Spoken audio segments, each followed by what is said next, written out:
नमस्ते दोस्तों, स्वागत है आपका मसाला पॉपकॉर्न चैनल पर, जहां हम दुनिया भर की फिल्मों को आसान हिंदी में समझाते हैं। तो फिल्म की शुरुआत में हमें एक कपल को दिखाया जाता है, निक और मैगी। ये दोनों एक दूसरे से बहुत प्यार करते थे, इनकी हैप्पी फैमिली थी।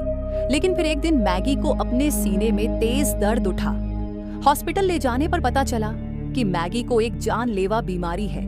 उसकी जान सिर्फ एक ही सर्जरी की मदद से बच सकती है, जिसे करना बिल्कुल आसान नहीं था और सर्जरी के लिए स्पेशलिस्ट डॉक्टर्स की टीम की भी जरूरत थी।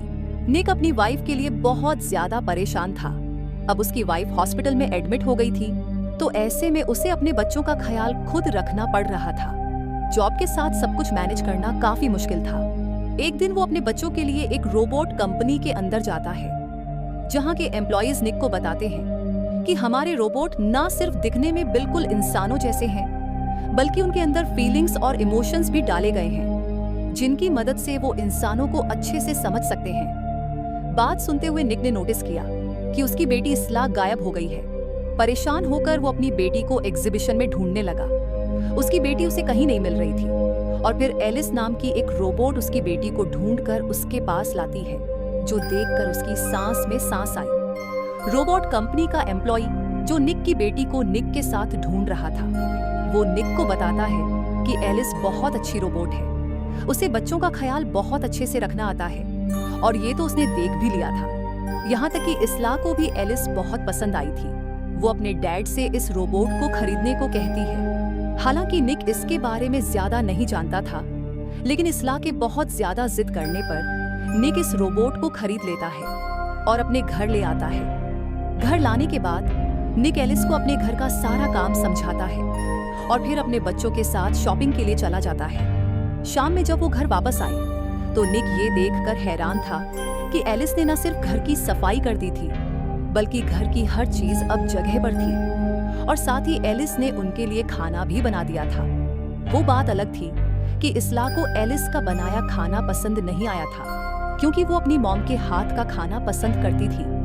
हर रात में दिखाया जाता है कि एलिस ने जिस टाइम अपने आप को चार्जिंग पर लगाया हुआ था, तभी इस्ला चुपके से किचन में जाकर एक चेयर पर चढ़कर कुकीज लेने की कोशिश करती है। कुकीज लेते हुए अचानक उसका पैर फिसल जाता है और वो जोर से चिल्लाती है। उसकी चिल्लाने की आवाज सुनकर निक फौरन भागता है, तो देखता है कि एलिस ने उसे गिरने से पहले ही कैच कर लिया था और इस्ला बिल्कुल सेफ थी।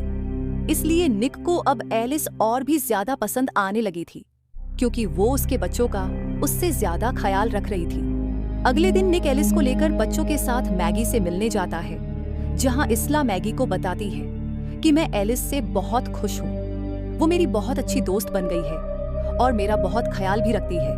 और ये सुनकर मैगी भी इस रोबोट से खुश होती है। बच्चे और एलिस बाहर खेलने जाते हैं, जबकि निक अपने काम पर चला जाता है, जहां उसे एक बुरी खबर मिलती है। ये पता चलता है कि उनकी कंपनी सभी आर्किटेक्ट्स को काम से निकाल रही थी, क्योंकि अब उनके हिस्से का काम रोबोट्स करने वाले थे। ये सुनकर गुस्से में वो अपने बॉस के पास जाता है, उनसे सारी सच्चाई जानने के लिए। तो उसका बॉस बताता है कि तुमने जो सुना है ना, वो सही सुना है। मैंने तो तुम्हारे काफी सारे साथियों को निकाल भी दिया है, लेकिन अभी मैं तुम्हें नहीं निकालूंगा। ये सुनकर निक थोड़ा रिलैक्स तो हुआ था, लेकिन कब तक ऐसा होता है। एक दिन ये लोग निक को भी रिप्लेस कर देते थे। घर आकर भी वो ऐसी टेंशन में रहा और ये चीज एलिस ने नोटिस कर ली। एलिस उससे परेशानी की वजह पूछती है। निक बताता है कि एआई आने की वजह से इंसानों की नौकरियां जा रही हैं। ऐसे में इंसान कमाएंगे नहीं तो गुजारा कैसे करेंगे। जवाब में एलिस कहती है, अरे आगे वही समय आने वाला है। इतने सारे काम हम रोबोट से क्या करेंगे, क्योंकि हम इंसानों से ज्यादा बिना थके और इंसानों से अच्छा काम कर सकते हैं। एलिस की बातों ने निक को और भी ज्यादा परेशान कर दिया था। उसी टाइम निक को हॉस्पिटल से कॉल आती है, जहां उसे पता चलता है कि कल सुबह को मैगी का ऑपरेशन है। इसीलिए वो सुबह होते ही अपने बच्चों को लेकर मैगी के पास पहुंच जाता है। आज एलिस भी यहाँ आई थी। मैगी अपने बच्चों को यहाँ पे प्यार करती है और उसके बाद एलिस को अकेले में मिलने को कहती है। निक बच्चों को लेकर कमरे से बाहर चला जाता है और मैगी एलिस को अपना डर बताती है और कहती है, मुझे लगता है कि ऑपरेशन के दौरान मुझे कुछ हो जाएगा, और अगर ऐसा हो गया तो तुम्हें ही मेरे बच्चों का आगे के बाद ख्याल रखना होगा। निक डॉक्टर्स की डिटेल्स लेने लगता है, जहां उसे पता चलता है कि जो डॉक्टर्स की टीम मैगी का ऑपरेशन करने वाली थी वो अब किसी वजह से नहीं आ रही। और ये सुनकर निक बहुत ज्यादा गुस्सा हो गया, लेकिन उसके हाथ में कुछ था भी नहीं, वो कुछ नहीं कर सकता था। हारकर वो घर आ गया और रात में उसका गुस्सा और भी ज्यादा बढ़ गया। एक तो उसे अपनी जॉब की टेंशन थी और अब मैगी भी उसके साथ नहीं रही। उसके इस फ्रस्ट्रेशन को देखते हुए एलिस उसके पास आती है और उसे शांत करने की कोशिश करती है, और ये करते हुए धीरे धीरे निक के करीब बढ़ती है। निक को ये सब बिल्कुल अच्छा नहीं लगा, इसीलिए वो गाड़ी लेकर बाहर चला गया। जब वो घर वापस आया तो उसने देखा कि उनकी जो फैमिली फोटो वहां लगी हुई थी उसमें अब कहीं भी मैगी नहीं थी। ये देखकर वो जोर से एलिस पर चिल्लाया। एलिस कहती है, मैंने मैगी को फोटोज में से इसलिए निकाला क्योंकि तुम जब जब उसे देखोगे तो तुम्हें याद आएगी और तुम्हारा दुख बढ़ेगा। लेकिन निक को ये सब पसंद नहीं आया था। वो कहता है, मैगी की फोटोज इसमें वापस करो। ये कहकर वो दोबारा घर से चला गया। आज वो अपने दोस्तों के साथ बैठा हुआ था।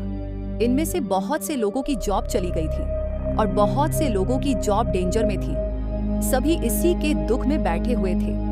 तभी निक एक दोस्त को इन सबको अपने साथ चलने को कहता है और इन्हें लेकर जाता है उसी साइट पर जहां ये लोग आजकल काम कर रहे थे। निक का पासवर्ड यूज करते हुए ये लोग एक कंटेनर खोलते हैं और उसमें से एक रोबोट को बाहर निकालकर निक का दोस्त उस रोबोट को डिस्ट्रॉय कर देता है। ऐसा करके वो अपनी नौकरी का बदला लेना चाहता था।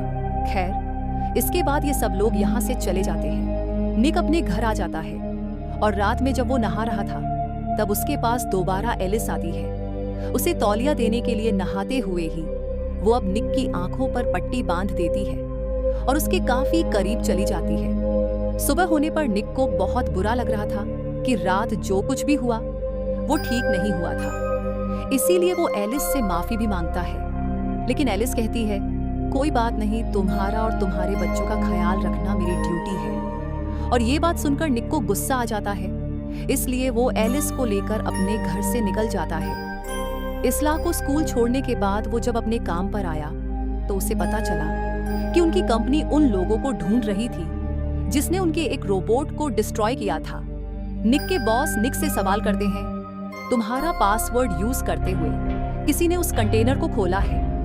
अगर तुम्हें कुछ भी पता है तो सच सच हमें बता दो। लेकिन निक अभी जवाब नहीं देता है। खैर, टेंशन तो सच में काफी बढ़ गई थी। इस टेंशन भरे माहौल में उसे एक कॉल आती है। कॉल हॉस्पिटल से आई थी और उसे खुशखबरी दी गई थी कि मैगी का ऑपरेशन सक्सेसफुल हो गया है। ये सुनकर वो बहुत हैरान हुआ, लेकिन डॉक्टर्स की टीम तो अभी तक आई ही नहीं थी। तब उसे बताया जाता है कि मैगी का ऑपरेशन डॉक्टर्स ने नहीं, रोबोट्स ने किया है और मैगी अब बिल्कुल ठीक है, उसे घर ले जा सकता है। ये सुनते ही वो फौरन मैगी को घर ले आया, जहां अपनी मॉम को घर देखकर उसके बच्चे भी बहुत ज्यादा खुश थे। रात में मैगी अपने बच्चों के लिए खाना भी बनाती है, जो बच्चों को बहुत ज्यादा पसंद आया था। और इस सब के दौरान हम एलिस के चेहरे पर जलन को नोटिस कर सकते हैं। मैगी को अभी ज्यादा से ज्यादा आराम करना था, इसलिए शाम में जब वो सो रही थी तो अचानक उसे एलिस की आवाज आई। एलिस की वजह से वो गिर गई थी। जल्दी से उसे देखने के लिए मैगी सीढ़ियों से नीचे उतरने लगती है, तो सीढ़ी की रेलिंग टूटने की वजह से वो गिर जाती है। और यहाँ वो ये भी देखती है कि एलिस रो नहीं रही थी, बल्कि बच्चों के साथ खेल रही थी। उसका व्यवहार देखकर एलिस उसे गोद में उठा लेती है और उसे रूम में छोड़कर आती है। आज काफी रात में जब निक घर लौटता है तो देखता है कि एलिस इसला को उसकी यानी मैगी की आवाज में कहानी सुना रही है, और ये देखकर उसे अच्छा लगता है। वो भी उन दोनों के पास ही आ गया, जहां एलिस ने उसे बताया कि आज मैगी सीढ़ियों से गिर गई थी। जो सुनकर वो फौरन मैगी को देखने के लिए भागा। निक को परेशान देखकर एलिस कहती है, उसे ज्यादा कुछ नहीं हुआ, मैंने उसे उठाकर ले आई थी, रेलिंग टूटने की वजह से बस वो गिर गई थी। और ये सुनकर उसे शक हुआ कि जरूर ये सब एलिस का ही किया हुआ है। उससे पहले कि वो एलिस से कुछ पूछता, उसका वही दोस्त आ जाता है जिसने उसकी कंपनी के रोबोट को तोड़ा था। वो आकर निक को बताता है कि पुलिस को मेरे बारे में पता चल गया है और मुझे लगता है मेरे बारे में तुमने ही पुलिस को बताया है। हालांकि ऐसा नहीं था। और इस गुस्से में वो यहाँ पर निक को मारने लगा। इससे पहले कि वो निक को चाकू मारकर उसकी जिंदगी खत्म कर देता, एक वक्त पर एलिस आकर उस आदमी से निक को बचा लेती है, उसका हाथ पकड़कर मोड़ते हुए, और फिर एलिस ने उस आदमी को उठाकर एकदम बाहर फेंक दिया था। खैर, निक अपने घर के अंदर चला जाता है। वो कहता है, इंसानों को इस तरह नहीं मारना चाहिए था। तब जवाब में एलिस कहती है, मुझे प्रोग्राम किया गया है अपने ऑनर की हिफाजत करने के लिए। वो आपको मार रहा था और मैंने आपको बचाने के लिए उसे मारा है। इसी बहस में निक मैगी का भी जिक्र कर देता है और एलिस निक से कहती है कि मैगी के मरने के बाद मैं मैगी की भी जगह ले लूंगी। और ये सुनकर निक गुस्से से आग बबूला हो गया और उसने बोला, मैगी की जगह कोई भी नहीं ले सकता, कोई भी नहीं। सुना तुमने? असल में एलिस के दिमाग में ये बात मैगी ने खुद ही डाली थी जब वो हॉस्पिटल में थी, लेकिन अब तो मैगी ठीक होकर घर आ गई थी। गुस्से में जब निक वहां से जाने वाला था, तब एलिस ने उसे कहा, देखना, मैं तुम्हें पा ही लूंगी और मैं तुम्हें अपना करने के लिए किसी भी हद तक जा सकती हूँ। ये कहकर वो घर से बाहर निकल गई और हमने देखा कि वो उसी आदमी के घर आई थी जिसने अभी निक के ऊपर हमला किया था। एलिस इस आदमी से कहती है, तुम्हें निक पर हाथ नहीं उठाना चाहिए था, तो तुम जानते हो इसका अंजाम बहुत बुरा हो सकता है। उसकी धमकी से इस आदमी को भी गुस्सा आ जाता है और वो अपनी गन निकाल लेता है, लेकिन वो नहीं जानता था कि उसके सामने उससे ज्यादा ताकतवर रोबोट है जो उसका हाथ पकड़कर उसके गन वाले हाथ को ऊपर कर देती है। उसके बाद एलिस ने उसे गन छीनकर उसी के ऊपर तान दी, इससे पहले कि वो इस आदमी को मार देती। इस आदमी की बीवी रोबोट आकर एलिस से इस आदमी को बचाने की कोशिश करती है, लेकिन कामयाब नहीं हो पाती, क्योंकि बिना वक्त गंवाए एलिस ने पहले इस रोबोट को शूट किया और फिर इस आदमी को शूट करके मार डाला। यहाँ हम अगली सुबह देखते हैं, निक अपने बॉस के पास आया था ये रिक्वेस्ट करने के लिए कि उसके दोस्त ने गलती तो की है, लेकिन अगर उसे माफ कर दिया जाए, पुलिस में अरेस्ट करवाने के बजाय तो ज्यादा अच्छा होगा। लेकिन एक चौंकाने वाली खबर उसे अपने बॉस से ये पता चली कि रात ही उसके दोस्त का मर्डर हो गया है, और ये सुनते ही वो समझ गया कि ये काम जरूर एलिस का ही है। घर पे हम देखते हैं एलिस मैगी के वॉशरूम में आ गई जहां मैगी नहा रही थी। वो अब मैगी से जलन होने लगी थी क्योंकि एलिस के अंदर निक के लिए फीलिंग्स पैदा होने लगी थी। वो यहाँ मैगी को चुराने के लिए उसे कहती है कि तुम्हारा हस्बैंड मेरे पास आ चुका है और मैं तुम्हें उससे ज्यादा खुश रख सकती हूँ। ये सुनकर मैगी को भी गुस्सा आ गया और मैगी उस पर चिल्लाने लगी। तब एलिस अडब में कहती है, चिल्लाओ, मुझसे हो तो निक से ये बात पूछ सकती हो। मैगी भी ये गुस्से में निक का इंतजार करने लगी। जैसे ही निक घर आया तो उसने निक से सच्चाई पूछा कि उसके और एलिस के दरमियान में क्या हुआ था। यहाँ निक झूठ बोल सकता था, लेकिन वो झूठ नहीं बोलता और सब सच बता देता है। सच्चाई सुनकर मैगी को तो गुस्सा आना ही था। वो अभी गुस्सा ही कर रही थी कि पीछे से एलिस इन्हें देखते हुए इनके कमरे में चली गई, जहां पर मैगी और निक का छोटा सा बेटा था। वो निक के बेटे को उठाकर बाथटब के पास ले जाती है और उसने पानी भरना शुरू कर दिया। एलिस को ऐसा करते इस्लाह देख चुकी थी, जो निक और मैगी को ये बात बता देती है कि एलिस उसके छोटे भाई को पानी में डुबो रही है। उसे बचाने के लिए निक और मैगी बाथरूम के पास आते हैं तो देखते हैं कि बाथरूम का दरवाजा लॉक था। ये देखते हुए बिना वक्त गंवाए निक ने ये दरवाजा तोड़ना शुरू कर दिया। जब तक दरवाजा टूटने में टाइम लग रहा था, मैगी खिड़की से उतरकर छत से होते हुए अपने वॉशरूम की विंडो से वॉशरूम में पहुंची। मैगी को यहाँ देखकर एलिस गुस्से में मैगी के ऊपर हमला कर देती है। उसे गले से पकड़ते हुए दीवार से लगाकर ऊंचा उठा देती है। इससे पहले कि मैगी मर जाती, एक वक्त पर वॉशरूम का दरवाजा खोलकर निक अंदर आता है और एक लैंप को एलिस के चेहरे पर मारते हुए उसे मैगी से दूर करता है। निक को ऐसा करते देख एलिस को होश आया था। जिस लैंप से निक ने एलिस पर हमला किया था, मैगी बड़ी जल्दी से उसका स्विच ऑन कर देती है, जिससे एलिस को बहुत ज्यादा बिजली के झटके लगते हैं और उसकी सारी प्रोग्रामिंग फेल हो जाती है। यानी वो रोबोट खराब हो जाता है और इंसानों की तरह वो मर जाता है। अगले दिन हमें दिखाया जाता है कि एलिस की कंपनी वाले उसे यहाँ से ले गए थे। मैगी भी बहुत ज्यादा गुस्सा थी, इसलिए वो भी पुलिस के साथ यहाँ से चली गई।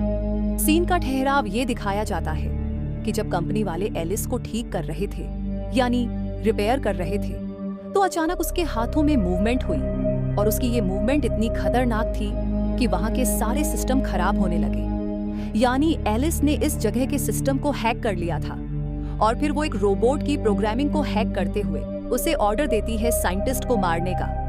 सबसे पहले वो रोबोट साइंटिस्ट को मार देता है, जिसके बाद एलिस के कमांड देने पर यहाँ मौजूद रोबोट्स इस कंपनी के लोगों को मारने लगे थे। दिखाया जाता है कि परेशान निक बाहर बैठा हुआ था, तभी उसके पास एलिस आ गई और यहाँ पे अपना प्यार कन्फेस करने आई थी। उससे प्यार के इस इजहार करने आई थी, लेकिन निक को ये सब बुरा लग रहा था। वो फिर यहाँ से जाने लगा, लेकिन तभी एलिस ने उसका इतनी जोर से पकड़ लिया कि उसे दर्द होने लगा। निक भी समझ गया था कि वो अब यहाँ से इस तरह नहीं जा सकता, उसे एलिस को मैनिपुलेट करना होगा। इसलिए वो एलिस से पहले प्यार का नाटक करने लगता है और फिर उसके मुंह पर नजर आने वाले वायर्स को बाहर खींचकर उसे धोखा देते हुए वहां से चला जाता है। इसकी वजह से एलिस वहां बेहोश हो गई थी, या कह लें कि एलिस बंद हो गई थी। सीन बदलकर हमें मैगी को दिखाया जाता है, जो हॉस्पिटल में थी। जाहिर सी बात है उसका बेटा वहां पर एडमिट था। अब जिस हॉस्पिटल में वो थी उसी हॉस्पिटल में एलिस आ जाती है। एलिस हॉस्पिटल के कंप्यूटर को हैक करके वो मैगी के बेटे का रूम नंबर पता करने लगती है और जब नर्स आकर उसे ये काम करने से रोकती है तो एलिस नर्स का गला घोंटकर उसे मार देती है। उसे मैगी के बेटे का कमरा पता चल गया था। जब तक वो उस कमरे में पहुंची तो उसने देखा कि मैगी अपने बेटे को लेकर यहाँ से जा चुकी है। इधर दिखाया जाता है कि निक कंटिन्यूसली मैगी को कॉल करने की कोशिश कर रहा है, लेकिन मैगी का फोन तो हॉस्पिटल के बेंच पर ही रह गया था। मैगी का पीछा करते हुए वो पार्किंग लॉट में आ गई, जहां मैगी अपने बच्चों को गाड़ी में बिठाकर यहां से जाने ही वाली थी। लेकिन तभी एलिस उसके सामने आ गई। एलिस गाड़ी के अंदर ही हाथ डालकर मैगी को मारने की कोशिश करती है, लेकिन तभी ठीक वक्त पर निक वहां अपनी गाड़ी लाकर अपनी गाड़ी से एलिस को टक्कर मार देता है, जिससे फिलहाल के लिए मैगी से तो एलिस दूर हो गई, लेकिन निक की कार का बुरा एक्सीडेंट हुआ और उसे खुद भी बुरी तरह चोट आई। उसे देखने के लिए मैगी फौरन अपनी कार से निकली। उसने जाकर निक को भी बाहर निकाला और देखा कि निक को बहुत चोट आई थी और वो बेहोश भी हो चुका था। इससे पहले कि वो कुछ करती, एलिस दोबारा मैगी के ऊपर हमला कर देती है और उसे नीचे जमीन पर गिराते हुए अपने ही बॉडी से एक लोहे की चीज निकालकर उसे स्टैब करने की कोशिश करती है। लेकिन ठीक वक्त पर निक उसके इस हमले को नाकाम बना देता है। उसे वहां से दूर फेंकते हुए उसने एलिस को इतनी जोर से दूर फेंका था कि एलिस इस टाइम टूट गई थी और फाइनली इन लोगों की जान उससे छूट गई। निक को अब हॉस्पिटल में एडमिट कर लिया गया था, जहां पर हम देखते हैं ये मैगी और बच्चों के साथ वो बहुत खुश था क्योंकि मैगी ने उसे माफ कर दिया था और इन लोगों की अब पहले की तरह ही हैप्पी फैमिली हो गई थी। अब फिल्म के पोस्ट क्रेडिट सीन में एलिस को उसकी कंपनी में लेटा हुआ दिखाया जाता है। एकदम से कंपनी वाले लोग नोटिस करते हैं कि उनके कंप्यूटर खुद ब खुद चल रहे हैं, यानी किसी ने उन्हें हैक कर लिया है और उनका सिस्टम खराब हो रहा है। और इस सिस्टम के खराब होने की वजह से बहुत से गलत सिग्नल्स रोबोट्स तक चले गए और ऐसा ही एक सिग्नल एलिस के पास भी जाता है और एलिस की आंखें खुल जाती हैं। अब क्या होने वाला था ये? इसी मिस्टीरियस एंडिंग के साथ ये कहानी यहीं पर खत्म हो जाती है।